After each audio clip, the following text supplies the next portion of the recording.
Good afternoon, everyone. Welcome to today's webinar. Prepare for the next normal. Identify untapped business potential in Africa. Today, we invited Mr. Sandeep, Associate Director of Tax and Regulatory Services, Head of KPMG Enterprise. We also invited Mr. Edward, CEO of the Marketing Society of Kenya. And we also have Mr. Kenneth, CCO of Jumia Kenya. Now, may I introduce the first speaker, Mr. Sandeep, to give the first presentation, please. You will talk about how Hong Kong SMEs can tap into the East African consumer market. All right, thank you very much and good afternoon, everyone. I'll get straight into my presentation, which is about doing business in Kenya. During my presentation, I shall cover briefly about East Africa at a glance, and then we shall dive into Kenya. And thereafter, I'll look at the Big Four agenda, which is the initiatives that the Kenyan government has taken to grow the economy. We shall look at the general tax regime and how this impacts businesses in Kenya. And then getting into the preferential areas where people like to set up their businesses, either as an SEZ, which is a special economic zone, or an EPZ, which is export processing zone. And then finally, I'll close with any emerging tax issues that have come up in the last 1 year or so. So looking at East Africa at a glance, it comprises of a number of countries, and the first three there are Kenya, Tanzania, and Uganda. The focus here will be on the GDP growth rate of these three countries. From my presentation, you can see that Uganda has the highest growth rate as far as GDP rate is concerned. But then the question then arises, what drives the growth of the GDP? From a Kenyan perspective, it is really the Big Four agenda, which is essentially the affordable housing, focus on manufacturing, health, and food security. Tanzania is focusing on the infrastructure and energy projects, and Uganda is focusing primarily on oil and gas. Now, looking at some of the other countries, and I'm just going to talk about Rwanda and Ethiopia here, you can see that Rwanda has the highest GDP rate among the East African countries. And essentially, the focus for Rwanda has been on construction, manufacturing, IT, and tourism. Ethiopia is a budding market, and the focus has been really around expansion of the agricultural, privatization of a lot of state-owned parastatals. So that is how these countries are actually growing. We do have others like South Sudan and Burundi as well within the East African community. And you can see that South Sudan is in a negative, which essentially means, and it's in red because those are statistics that we have, but are not actually released in any particular databases. So looking deeper into Kenya, essentially this is how Kenya's GDP rate has grown over the last couple of years. And you can see it was relatively doing well. It did dip in 2017 primarily because of the general elections. 2020 is forecasted. We do not yet have definite numbers, but that essentially is an estimate of where the GDP would have been for the year 2020. And there has been a significant dip, primarily due to COVID-19 pandemic, as well as the fall in imports and exports from and within the country.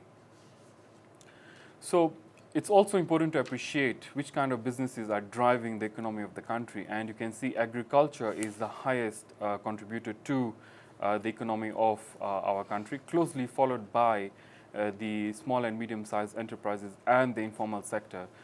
These two are leading towards the growth of the particular country. And we do have other, basically other sectors like manufacturing, ICT, etc., that are also contributing, but their contribution is not yet as high as agriculture and the SME sector. From the Big Four agenda, as I mentioned, these are primarily what the government has focused on in Kenya to drive the economy of the country. The focus has been on manufacturing, on food security, on universal healthcare, and finally on affordable homes for all. So some of the key sectors within the manufacturing Big Four agenda is really around construction materials, oil mining and gas, and obviously the agro processing. These are but some of the sectors within manufacturing that will be contributing, or which has government focus, on where the government has devised certain policies to encourage these particular sectors to grow. We also have food and security, and probably over there I will look at the driving of the smaller smallholder productivity. Essentially, this is where the government is coming up with policies to encourage SMEs to then improve their value chain, and some of the simple things like even access to credit is what the government is putting in place policies. And quite recently, one of the major financial institutions within the country has offered to extend credit to the SME sector in the tune of a couple of billions of shillings. For the universal healthcare, essentially that's NHIF is the National Hospital Insurance Fund, which is the which is our healthcare facility. Idea is to ensure that each and every Kenyan is able to actually contribute towards this and make use of NHIF. And what the government is doing is partnering with banks and SACCOs, and even today morning, our dailies actually indicated that the government is going to roll out plans to ensure that each and every household does contribute to NHIF, so that healthcare is accessible to all. Finally, is on the affordable houses. This is essentially a project that has already kick-started. The government is in negotiations with various construction firms to put up low-cost housing that will be then affordable to Kenyans. So perhaps from a general tax regime, and what are the key things that you need to look out for even as you decide whether you want to set up in-country or you want to first sell your goods or services online. So essentially the focus has been on those three main areas. The first one is on technology transformation and e-commerce. Of late, especially during the COVID-19 pandemic, a lot of businesses took to selling their products and services online. And in response to that, the government did, in fact, come up with a new tax known as the digital service tax, which is effective in this calendar year, January 2021 onwards. Essentially, what the government is saying is that it's okay to trade online, but you do need to pay tax. Now, the DST is actually based on a commission. Essentially, it will be paid by the platform owners.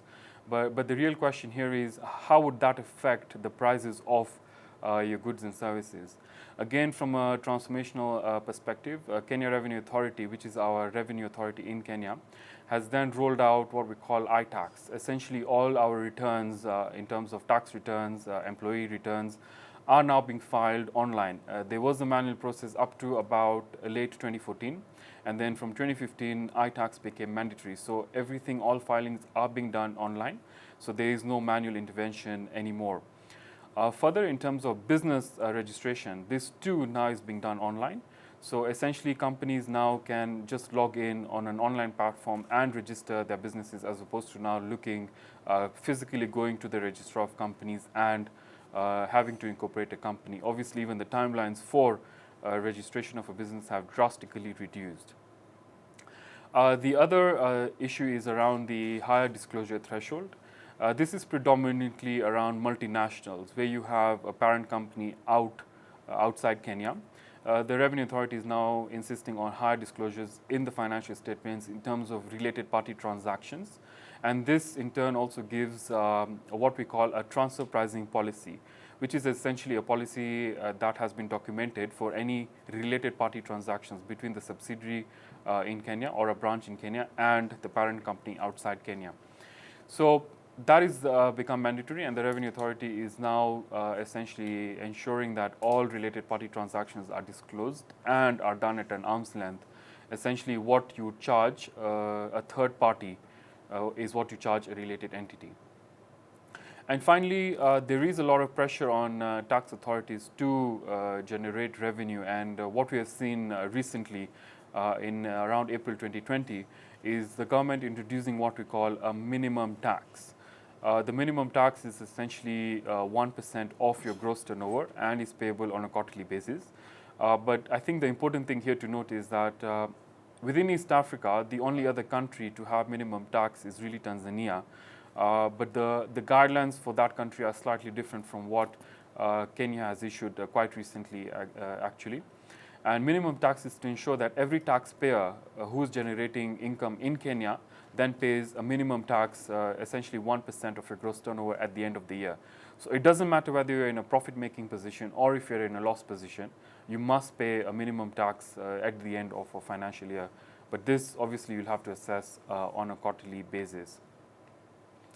So looking at some of the preferred regimes in which, or preferred areas where companies do set up, which is the special economic zones and the export processing zones. And really the reason why these are attractive to a lot of investors is because of the number of exemptions that they do offer different companies. So actually, a case in point is really the corporation tax. You can see a normal company, if you incorporate a normal subsidiary in Kenya, you will pay corporation tax at a rate of 30%. And if you incorporate a branch, then you pay corporation tax at about 37.5%. But looking at the corporation tax for an SEZ, you actually pay corporation tax at a reduced rate of about 10% for the first 10 years and then 15% for the next 10 years. But if you incorporate under the EPZ regime or zones, then you will be exempt from corporation tax for the first 10 years and then thereafter you pay about 25%. So these are just to attract investors. However, if you do make sales locally from these particular areas, then they will be subjected to VAT and import duties, which essentially when you do import, you do not pay. Going on to withholding tax, another very important area to cover.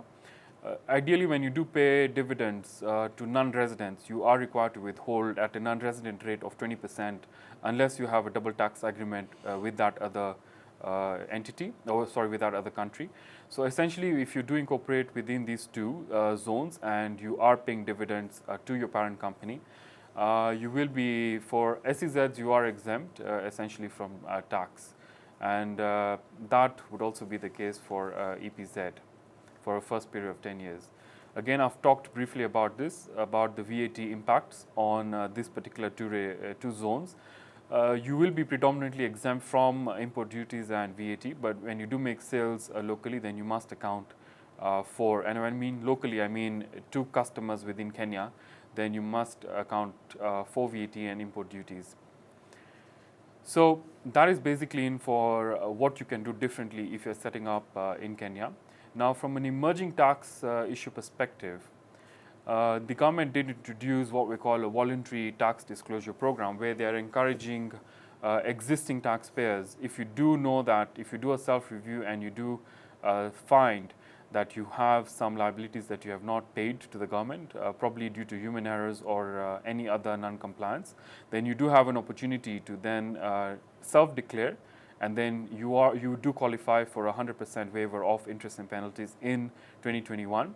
The rate does reduce gradually. If you do a self-declaration in 2022, it's 50%, and 2023 it goes down to a 25% waiver of the interest and penalties. There was another issue that was recently repealed, which is essentially compensating tax. Compensating tax is essentially when you do declare dividends out of untaxed profits. The rate was previously 42.7%, but now that has been aligned. If you do declare dividends out of untaxed profits, then you will be paying 30% before you do declare those particular dividends over and above the applicable withholding tax rates. So this is another very important point in terms of withholding tax on demurrage that you pay non-resident shipping agents. If you do set up in Kenya and you do have consignment sitting in the port, which does incur demurrage charges, then those will be subject to withholding tax at a rate of 20%. And because non-resident shipping agents would not want this to be a cost to them, it is likely that this additional 20% becomes a cost to the business if incorporated locally. There was an increase on the withholding tax for dividends. It's now at a rate of 15%, up from 10%, if there is no double tax agreement between Kenya and the other country. Now, of interest is actually the reduced capital allowances. Previously, you could get 100% investment deduction, which is something that you could use against your taxable profits to reduce the taxable profits and pay tax on a reduced amount, and it was at 100%. That has now been reduced to 50% in year one, and then subsequently you can claim 25% in the next 2 years. Again, the capital allowances that were available on the other classification of equipment and plant and machinery has also been drastically reduced. And this essentially just aligns to the other countries in East Africa. Kenya did have the highest allowances before April 2020. And finally, is just an additional point there, which means you do get an exemption from capital gains tax, which is essentially a tax on transfer of property if it is now basically a business restructuring. So if you do set up in Kenya and then down the road you do set up another entity and you want to transfer, which is wholly owned by the parent company out there, and then you want to transfer some property from entity 1 to entity 2, you can seek for an exemption under business restructuring from capital gains tax. So that brings me to the end of my presentation. Thank you very much. Thank you, Mr. Sandeep. Thank you for the insightful presentation that share more about the Big Four agenda. And the audience must learn more about the tax and regulatory environment in Kenya and East Africa. Then. Now, may I introduce Mr. Edward, CEO of the Marketing Society of Kenya, to share about how to adopt marketing strategies to a changing consumption behavior. Thank you so much for the invitation. Good afternoon to the people in Hong Kong. My name is Edward Oswe, the CEO of Marketing Society of Kenya, as it has been said. Marketing Society of Kenya is the national umbrella body for marketers in the country, whose key mandate is to empower and regulate the marketing industry by creating policy that governs the marketing industry, education, and training of professionals, corporates, and entrepreneurs. Now, when COVID struck the country in 2019, it was very devastating. Organizations, brands, businesses had to change their their marketing strategies, and they had to realign marketing strategies that could work with the pandemic. And with that, we saw changes in consumer behavior, especially the patterns of purchase, increased social restrictions, unemployment, remote work, limited access to products and services, among other economic and social shifts were also experienced. I would look at how the consumers were affected in the country, and with that, I picked on 4 categories. That is the working group, job seekers, corporate leaders, the retired, and the bored millennials. The working group. A substantial percentage of this group, especially those who have maintained their living standards with children and elderly parents to take care of, they turned, and still up to now, some of them, majority, have turned to online shopping in an effort to keep them safe. They're out looking for reliable online, low-touch options to give them time to work and at the same time spend time with their families. The job seekers. This group comprises people who lost their jobs due to the crisis and are extremely and actively looking for opportunities. Most of them have stopped spending too much time on online shopping, but instead are focusing their efforts on finding work. It will take attractive offers and discounts to attract their attention. The corporate leaders. These are the personnel in key leadership positions that involved in steering the organizations to the new normal by keeping their business afloat while managing personnel concerns. This group has become more sensitive to where products originate from for them to choose wisely. The retired. These are people at high risk due to the nature of the pandemic. Safety and family well-being are their top priorities. Most of them are now spending much of their time at home and are now more keener on a safer shopping environment since they are still not comfortable with online shopping.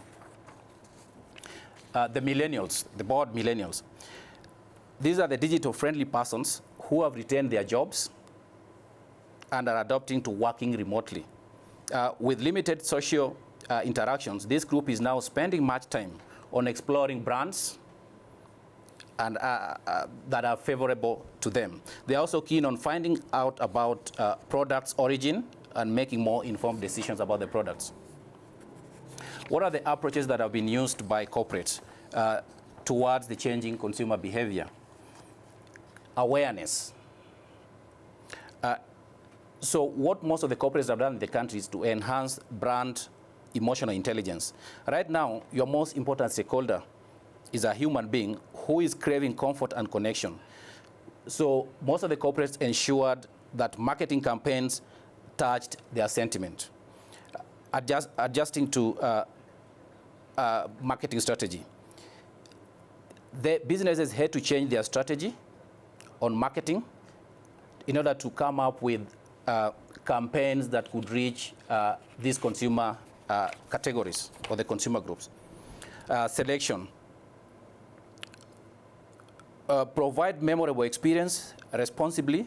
For instance, I'll give a case example of Safaricom, a telecommunication company, the biggest in the country, launching the Zuri option to respond to client queries via WhatsApp. Promoting creativity. Humane marketing will play a bigger part in triggering consumers to buy. This may come via social marketing, newsletters, targeted discount offers, and the rest. And how do you deliver this campaign? You need to share your farm's story. Another way to connect with consumers is to share your farm's story in a way that they can be able to understand in order to connect with your products and services. The service. We should always ask for feedback from the customers in order to enable us to improve on the service delivery or even to improve the products that we are selling to them through research and development. So that is very key. A case example, in most cases in the country, we've had questions with some products from other countries whereby, what is on the packaging is not what is in the box. Promotion. Most of the organizations in the country and even potential organization investors that are coming into Kenya, and more so the Hong Kong investors, you need to foster your brand loyalty. That is for the existing. But for the new ones, how do you do it? You link your customers in the country to your organization, which is still in Hong Kong. How can Hong Kong investors and Marketing Society of Kenya partner? It's very important for partnership because we represent corporate in the country, businesses, both small to medium enterprises, big corporates, and also the international organizations that are residing in this country. So as a marketing society, we can design localized marketing strategies to the investors. With that, you give us your strategy that you're using in your home country, and then we re-engineer it to suit the local consumption. We can also help in communication and marketing of your products and services. In communication, I'll give a case example of the COVID-19. We worked with the government. Most of the communication that are still happening in the country, the billboards, TV adverts, the posters, the Marketing Society of Kenya worked with the government in order to realize this. So that is a very strong area that we can help you with. We can also identify the MSK business members, as I said earlier, that comprises of small to medium enterprises, corporates, in order to be able to partner with you and sell your products and services, or even setting up or partnering with them. We can also organize either through the partners who are there, like the Hong Kong Kenya Trade Development Council, to offer capacity training to interested small to medium enterprises, corporates that would be interested in your products. In conclusion, businesses need to have a deep understanding of consumer behavior in order to achieve their goals. Nowadays, the focus is on the integration of technology, but at the same time, we need to maintain the balance between the digital and human touch. The key is to make adjustments according to what your customers want. The best way to do that is by letting them guide your decisions in growing your business. With that, thank you so much. So we learn about different consumers from different perspectives regarding their consumption behaviors under this new normal. And also we learn some more about the tips on the marketing promotion in Kenya, how to effectively tap into the consumer markets. Okay, now may I invite Mr. Kenneth, CCO of Jumia Kenya, to share his presentation. Mr. Kenneth, please. Thank you very much. Today I'm going to talk to you about e-commerce and give a contextual with the Jumia. Jumia is the leading e-commerce platform across Africa. We are present in 6 regions and 11 markets, and in each of these regions we are the market leader. When you think about Jumia, we are about 3 things as far as our engagement with the market is. First is we're providing new services to our consumers. Then we are enabling our SMEs to grow. There are quite a number of SMEs that we work with. And then as a result of this, they always say you can do good while doing business. We're creating a very sustainable impact, both for large businesses as well as small businesses, and on the other end, also fulfilling the needs of the African consumers in the markets that we work in. If you think about what we could be able to do, when you think about Jumia, you think about 3 things. One is a marketplace, which, like you've seen quite a number of marketplaces across the world, whether it's Amazon, Mercado Libre, or any other of the marketplaces. The second one is a Jumia logistics service, which would be very interesting, especially for our partners in Hong Kong who are thinking about setting up here, and I'll be opening the box a little bit on that. And then, of course, finally is the Jumia Pay, which enables us to make seamless payments across from one consumer on into a business. This is M-Pesa country, as you might know, and we've taken this to the next level. So 3 pieces of services that we are able to offer to yourselves. Now, when you think about the scale of Jumia, today we process 1 transaction every 2 seconds across the markets that we operate in. I've mentioned we're present in 6 regions, serving the most of the population in Africa, which for us, I think, gives you the kind of scale that potentially you'd be looking for. About 700 million population that we serve, and then number 1 in our markets with 2019, we're just waiting for the 2020 data to come in, but in 2019, a minimum of 100 unique visitors onto our platforms, which is the eyeballs that anybody would want to have. You could be able to see the footprint of the markets where we are in on your screen. Very interesting when you start thinking about who is our customer. And remember, I'm giving you a lens on Kenya, but across each of our markets, our footprint and this lens does not change, so it's replicated, whether it is Algeria, it is Egypt, it is Nigeria, it's Ghana, or the East African markets, this is the same. Today, the majority, as you would see, of our consumers is between 25 to 34. This is the bull's eye, like my friend in Marketing Society of Kenya would tell you about the consumers that everybody wants to be able to capture now going forward. They have got spending power. 60% of them live in Nairobi, but we also realize that some buy for things in Nairobi but are able to ship out to other parts of the country. We have a national footprint, like I will get on to share with you later.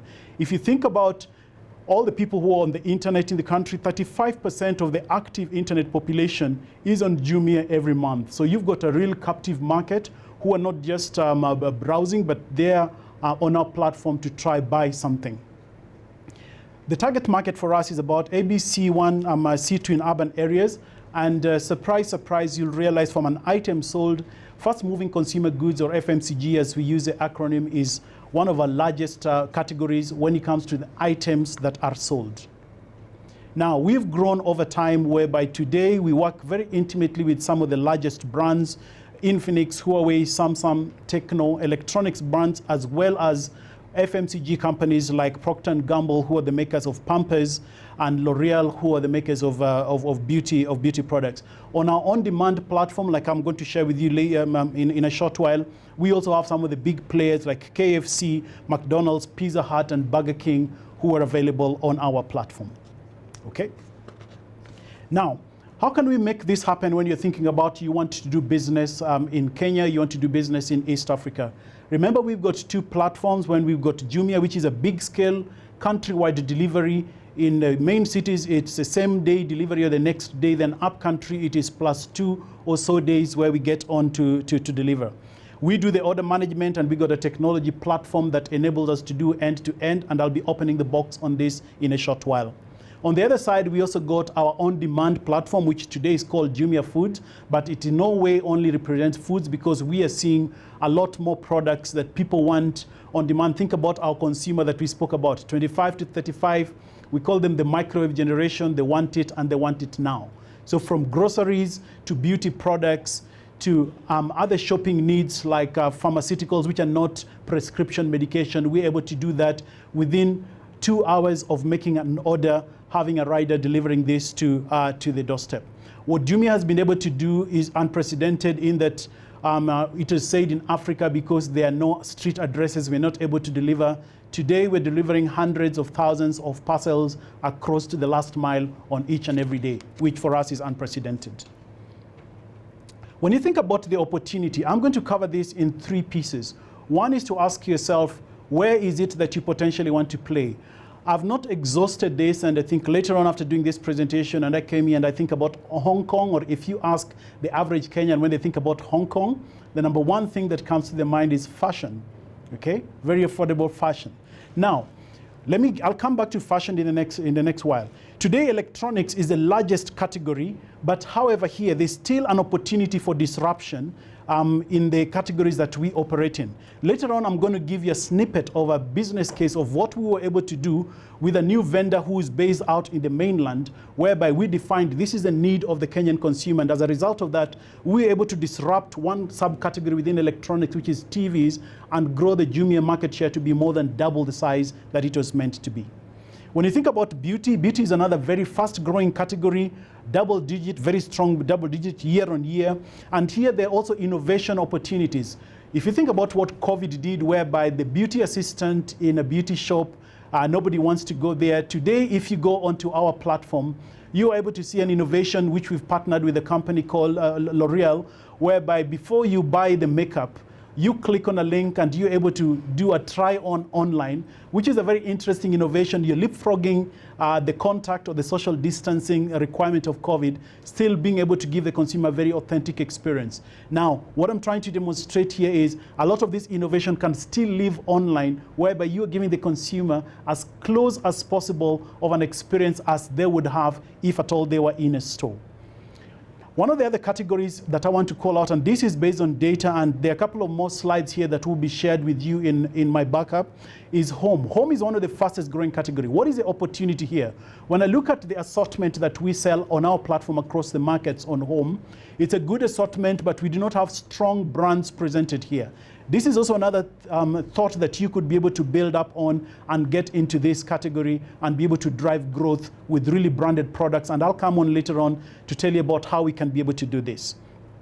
FMCG, or consumer packaged goods, has also had a very strong growth, because with COVID, with the people losing their jobs, like my fellow presenter shared, we are having people wanting to spend a little bit more on fast-moving consumer goods. So we've seen the growth on this category, and there is an opportunity to be able to get in there to help to drive these emerging demands, whereby online shopping has become the new norm, whereby people are doing their monthly shopping, grocery shopping online. And if you see the kind of campaigns that we are doing on our platform, for example, you will see a month end where you're able to get some of the best deals, and this get delivered to your doorstep with very minimum contact.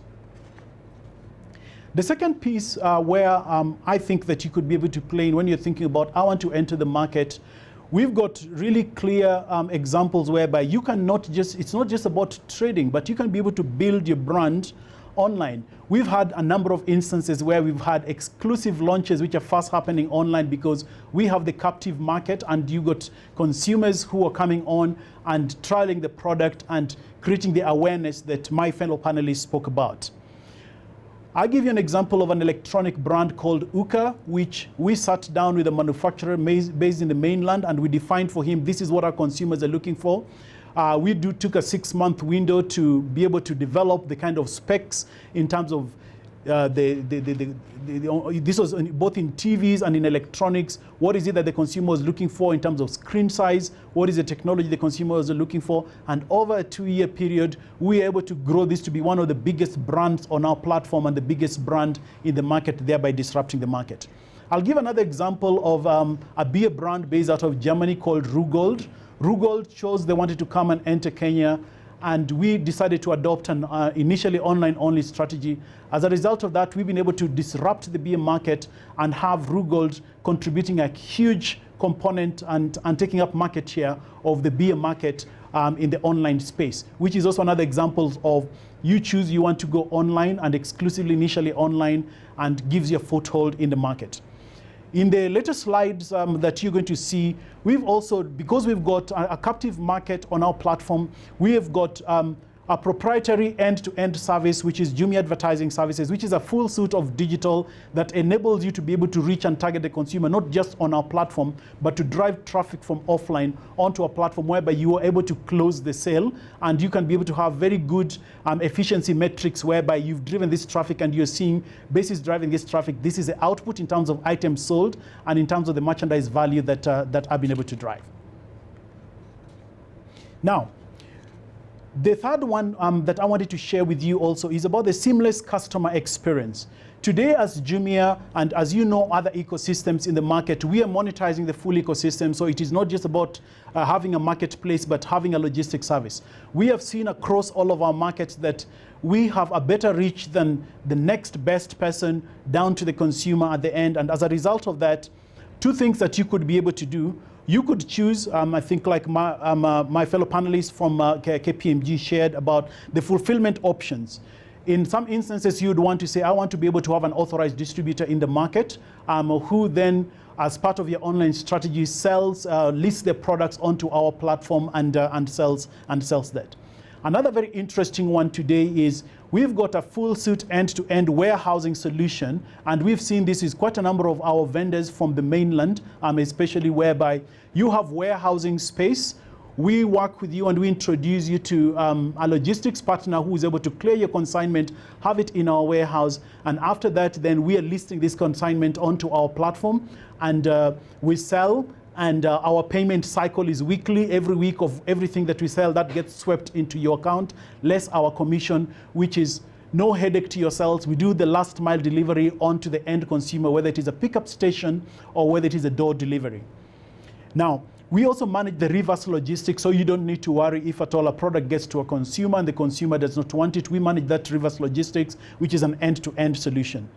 One interesting thing that Jumia did this year is this service today is not just open to sellers on Jumia, but if a seller has a marketplace or any other marketplace in the country and they want Jumia to do the last mile delivery, we are able to do this, and we believe we're able to do this at very competitive rates. So it is not just closed to selling to people who are selling on Jumia, but it is also open to the small and medium-sized business and other larger businesses who want us to do for them the last mile delivery. Now, the excellent thing is the kind of setup that I'm telling you in Kenya exists across each of our 11 markets. So as you're thinking about you want to enter the East African market or the African market, this is a big opportunity that you need to be able to leverage exactly the same setup across all of our markets. I hope that gives you a sneak preview of online and some of the insights on how you were able to do business with us in Kenya and in the East African region. And I'd be looking forward to questions and a follow-up from here on how we can be able to help you to set your boots on the ground or products on the ground to enable us to sell in this part of the market. Thank you very much. Thank you, Mr. Kenneth. So our audience now learn more about the latest online marketing strategy of some prominent online e-commerce platform in Kenya. For example, we learn about Jumia now has a new one called Jumia Food to capture the new rising consumer behaviors. And we also learn how to utilize the e-commerce platform to tap into the local market better. Okay, so now we move to the panel discussion. And today we have Ms. Doris, Economist of HKTDC Research, to lead this discussion. Ms. Doris, please. Thank you for the speakers for the insightful information on the developments of the East Africa and also especially on Kenya. I think for Africa is relatively a new market to Hong Kong companies because I think not we don't see many Hong Kong companies. They are really understand the developments of the East Africa, but I would say Kenya is one of the best performing economies in the sub-Saharan Africa. Yet I think the COVID-19 pandemic has posed some serious economic impact to not only the region but also to the country. But then thank you very much for the information from the speakers. We know more about the economic environment, the marketing strategies, and also the e-commerce developments in Kenya. I would like to thank you again for the speakers for the information on the developments of East Africa and especially the Kenya. I think maybe we can start with Mr. Sandeep because from your presentation we can see that the economic development in Kenya should be in good prospects because of the Big Four agenda, and also it also represents some new business opportunities to the foreign investors. But I think we can also see that the COVID-19 pandemic has posed some serious economic impact to the country. So what do you see about the impacts from the COVID-19 to the economy, and also is there any changes on the Big Four agenda because of the COVID-19 pandemic? So essentially from an economic impact that the COVID-19 had, and as you saw in my presentation, the GDP was at 4.4, which is possibly the lowest it has been in a number of years since 2015. But the government did take active measures in 2020 to cushion the economy and the taxpayers. There were certain reliefs that were offered in terms of a reduced corporation income tax rate. Even the employee tax rate was also reduced. They also ensured that the SMEs could have better access to finance. But that notwithstanding, a lot of other smaller enterprises did wind up, did close shop in Kenya because they were unable to sustain. Remember, this was a supply-demand sort of scenario, and a lot of the business done in Kenya was essentially face-to-face. So with COVID-19, a lot of businesses had to move to providing their goods and services and online, and a lot of delivery services were then engaged.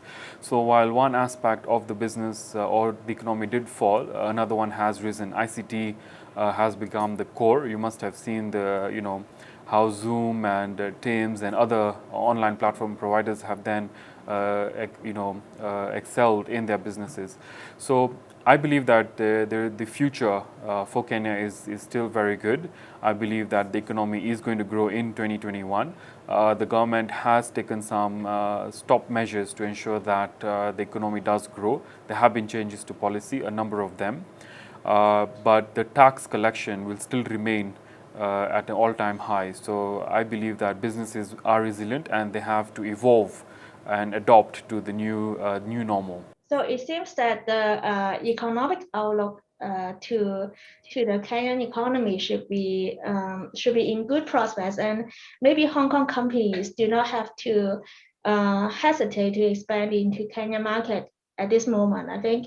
So thank you, Mr. Sandeep. So maybe we can also touch a bit on the marketing strategies. We have heard a lot from Mr. Edward that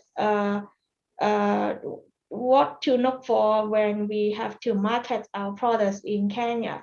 So I would like to know that Mr. Edward, can you describe if there any new trends in marketing? Because maybe in Hong Kong or even in mainland China, we can see many new marketing strategies or marketing trends underway, for example, the KOL campaign and things like that. Do you see the same in the Kenyan consumer market? And also, how about the effectiveness? During the pandemic, most of the billboards in the country were actually not occupied with the adverts, except for COVID-19, plus a few corporates who could mount out of home, who could approach the out of home marketing.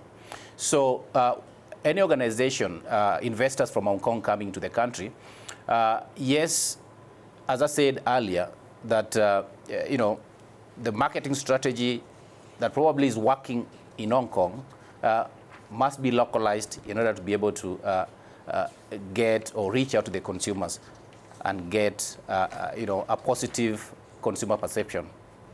Thank you. Do you see in the Kenyan consumer market that other companies applying any latest technology in the marketing campaigns, Mr. Edward?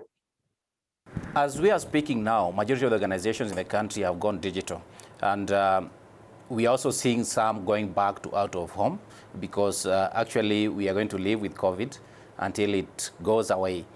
So when you go digital, there must be a strategy on how you're going to target your consumer groups. And more so what is working for the organizations, what I see are short videos about the brands or the products that they're selling, and also connecting partnership, leveraging on networks to be able to reach the consumers, and also using some brand materials and focusing on targeting their consumer groups. Thank you. Thank you, Mr. Edward. So maybe we can move on to the consumer market, and I'm happy to hear that Jumia has a quite large in the landscape in Africa. So so Mr. Kenneth, can you describe a bit how the Kenyan consumer how's their characteristics different comparing to other countries in East Africa? And what do you think, for some insights to Hong Kong companies, what do you think about their views on overseas brands and also some import goods? Mr. Kenneth, please. Thanks for the question. I think I'd look at it in two ways: is what are the commonalities and what are the differences? If I think about the commonalities, the bullseye of the Kenyan consumer, like we said, is 25 to 34. If I think about on the other side from a Kenyan consumer, aspirational, I think for us very aspirational. The one message here is about value for money. Because cash is limited, they still want the best, but they want it also at the best price. So today, a lot of what happens, and because now we've got the scale, you will find that before I go to buy something, and because we've got a big assortment of over 13 million items, I want to find out what is the price on Jumia vis-a-vis what it is offline, and they're able to quickly triangulate and make that decision. The common things, I think, for me, which is unique within this aspiration is, yes, they want brands, but they're not as, I'm a little bit older, they're not as loyal on some of the older brands as they were before. And this is a new opportunity for some of the new brands to be able to tailor products that are really suited to this consumer and this consumer who buys things online. I will give an example. We know about the difference in the sizes, either on fashion when it comes to either shoes or even fashion.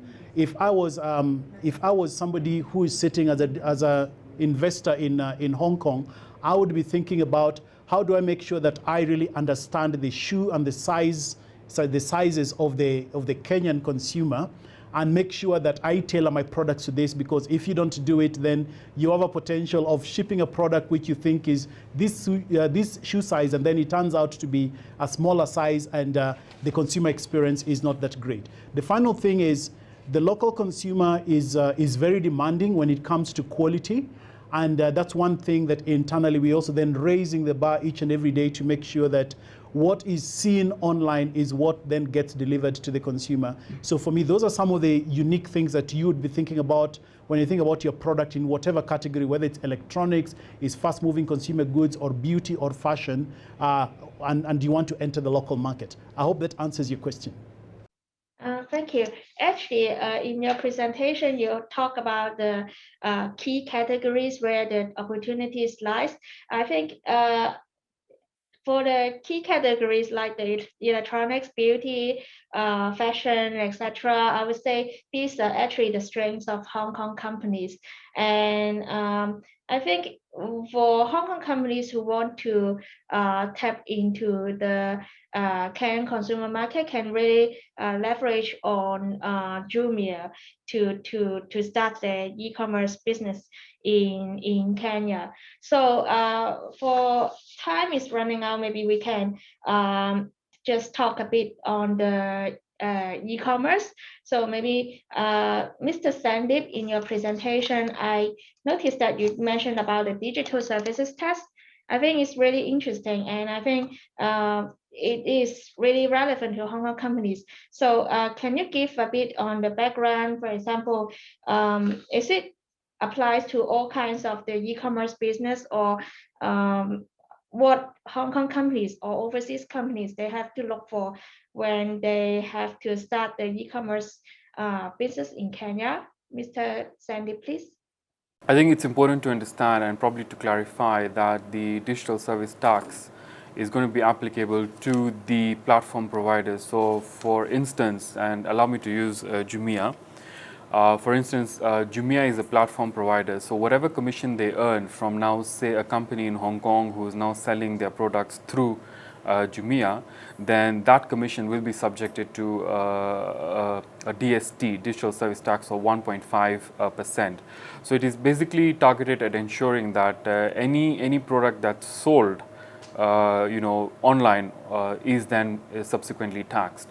So that's how it works, and it's a monthly obligation, but it's the obligation of the platform provider. What I was saying is that is could potentially impact the price of the product.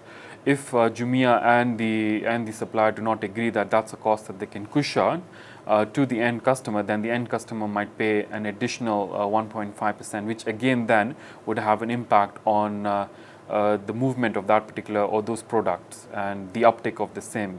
Right. Thank you, Mr. Sandeep. So for time is running out, maybe I should pass the floor to the time to the floor to see if we have any questions from the audience. Yes, I think. Thank you, speakers, for your presentation and insightful sharing. And thank you, the moderator, for leading the panel discussion. I think the panel discussion and the presentation have answered most of the questions of the audience, so they learn more about how to tap into the East Africa market better through different marketing strategies and insights. And thank you all the speakers for your presentation. And this has come to the end of the webinar. Thank you.